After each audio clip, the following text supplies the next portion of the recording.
felt at home. Take me back to a day when we weren't alone. Take me back to an age when the world felt small, way back before we blew it all. Take me back to a place where I felt at home. Take me back to a day when we weren't alone. Take me back to an age when the world felt small, way back before we blew it all. Too many things going on, I can't keep track of them all. From people dropping a bomb to people putting up walls. I feel like life is on hold, perception stuck in a vault. I know that time can heal all, but how much time till we fall? It's awfully chilly outside when there's no shelter to hide. When everything is a lie, you'll find that out in some time. But when the things on your mind are all considered a crime, communication aside, we'll all just fight till we die. Is this an argument or just the start of it? Either way, I don't wanna be a part of it. Can I just get some space? I don't have the heart for this. I can't be picking up the pieces, fixing scars from this. Is this an argument or just the start of it?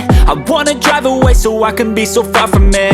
I wanna find a place where no one breaks their promises, or maybe drown myself in something that is bottomless. Take me back to a place where I felt at home. Take me back to a day when we weren't alone. Take me back to an age when the world felt small, way back before we blew it all. Take me back to a place where I felt at home. Take me back to a day when we weren't alone. Take me back to an age when the world felt small, way back before we blew it all. I know that things seem bad, but they could be much worse. There's always someone else who has a greater curse, a greater thirst, a hunger, pain, and mercy. Just find whatever you got and try to be thankful first. I wanna feel again, I need a couple friends. I never really understood just how the story ends, but I can feel it's tense, don't know the consequence. The volatility of life, my only confidence. Is this an argument